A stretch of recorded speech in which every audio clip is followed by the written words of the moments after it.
Hey, you guys, welcome back to more Viewers Choice 2013, The Real People's Power. Free your mind. That's right, I just stole his shtick. Yes, you did. That's right, I went there. It goes free your mind. Oh, now he wants to be all outrageous with it.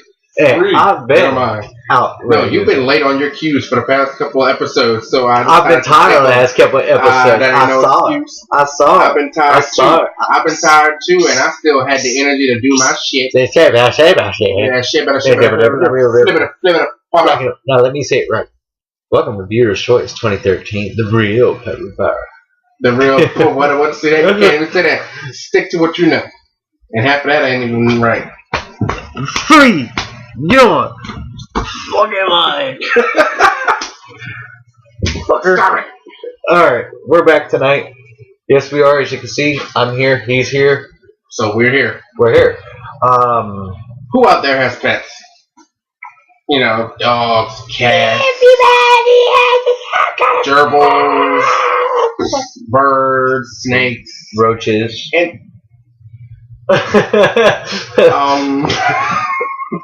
sure, for the more weirder people, roaches.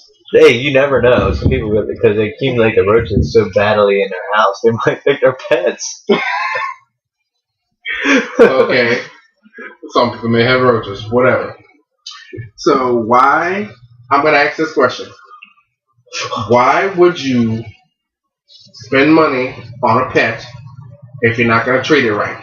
Yeah, treat it right with the utmost respect, with the utmost love, And the utmost care. the utmost care. Just like you would do your own baby. That's pretty much what a pet is to some people. To some people, it's their baby. Some people, it's their son, their daughter, their best friend. Their guide, their walkers. Exactly. Some pets are their eyes. And then you got some people out there who will spend the money on these pets and then abuse them. Like, I've seen some bad pictures of animals that have been abused. Yeah. It goes not just for dogs, but for cats and all of them, too. All kinds of pets. I've seen Horses, goats, a burnt anything. cat. I mean, a kid lit a cat on fire, where by the time the damage was done, you couldn't even tell it was a cat anymore. And there was two boys who set a pit bull on fire, and this was in the news. I think it was either early this year or sometime last year, and they set the poor damn thing on fire, and I was disgusted. You know, some of this is that part with the kids are sometimes to blame for the parents. If they're not teaching their kids correctly how to treat animals, or their parents are doing it themselves to animals, so they see their parents doing it, so And they think it's okay to do it themselves. I mean, it doesn't take common sense to know that if you have a pet, you need to take care of it, you need to look after it, you need to protect it. You know, the one thing that really bugs me when people say this, because you know, before a lot of the animal rights came to foretell, right? They used to say people's excuse was, well, animals don't have souls. If they see, breathe, have a heartbeat, eat, whatever, guess what? I'm pretty sure they have It has a soul. Every animal that I've met has its own personality in its own way. Just like humans. So therefore, it has a soul. I hate hearing that excuse. It is not an excuse. This is a blatant ignorance to what is fact. Yep. And then you got some people who think it's funny, and they think it's cool to go out and, oh yeah, I beat the shit out of this dog. It ain't doing right. It's always shitting all over the place. It don't never come when I want it to. It don't never come when I call. I wonder why it doesn't fucking come when you call, bitch. You beat the dog. You hit the dog. And then you wonder why it bites you when it finally does. You wonder why it growls at you. You wonder why it doesn't come near you. Because you abused that animal. You're an abuseful son of a bitch. And I hope that the dog bites off your balls. And if you're a female, I hope that dog buries its paws straight up your vajayjay and rips that shit out from the inside. I mean, come on. There is no point in abusing animals. And There's none. And I believe the same laws that is set for killing a human or hurting a human, assault and battery, etc. I think they should be applied to animals also. I agree. If you are ballsy enough to go there and hit an animal for no reason, now if the animal is gnawing at your arm, yeah, you would need to get it off. It's called self-defense. But if the animal's just sitting there minding its own fucking business, and you decide to... That poor book. We beat the shit out of that thing. You deserve to get your ass whooped yourself. You deserve to get your ass whooped, and you deserve to go to jail.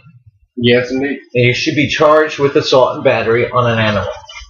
And I believe the same exact sentence that is applied to humans should be applied when a human abuses an animal. Yeah.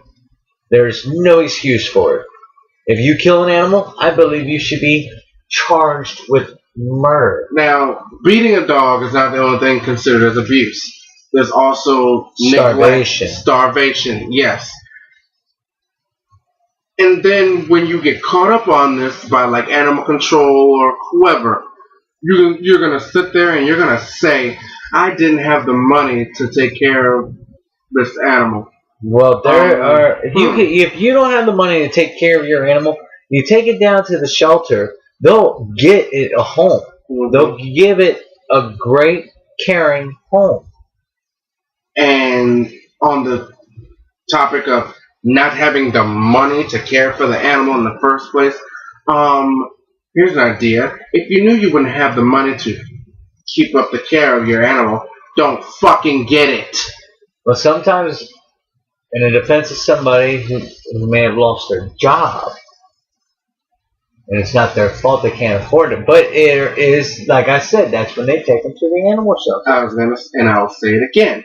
If you find, and you're in that situation, and you lose your job, your income, or whatever, and you find you don't have enough money to save to care for this animal, then do the right thing.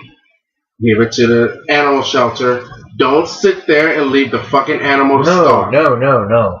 Not at all. And do not, and you can also give that animal over to like your family member until you get back on your feet. And you know what? You know what? That's lack of money is a poor excuse in and of itself, because you see in newspapers, even pictures on the internet, you got homeless people with animals who are there with them by their fucking side, and they don't have a dime to their name, and they're still caring for the animals. So I don't want to hear that bullshit about, I don't have the money to care for this animal. I couldn't do anything for it. I could barely live for myself. Bitch, look at them. Okay, look at the ones that are sitting there living on the street, picking out of our garbage and dumpsters and shit to feed themselves. And they got a fucking animal right by their side still. You think the animal gives a flying fuck if you don't have money? No. It cares about a goddamn companion. That's what you are to them. You buy them, you care for them, you're their fucking companion. You're their companion. It's like humans, they love a lot of people depend on their pets, and also a lot of the pets, majority of the pets depend on their humans. Exactly. It's a two-way game here. Yeah. A pet loves a person, and a person loves a pet. You see, that a pet will attach itself to normally a family or a single person, and that's what they consider their family. Yeah. And without that family, they're lost, just as you are without your family. They are just like us, but little furry beings. Yeah. I'm going to use my dog for an example. I have a miniature Dobie Labrador mix. He doesn't live with me. He lives at another family member's house because I can't have him here. So I have my grandmother and my father and my brother caring for him. But even then, every time I go over there, I'm the first person he comes up to. Every time he sees my car, he's jumping around, his tail is wagging, he's barking, he's so happy, and the second I walk up to him, he jumps right up to my leg and sits there wagging his tail. And my baby knows I love him.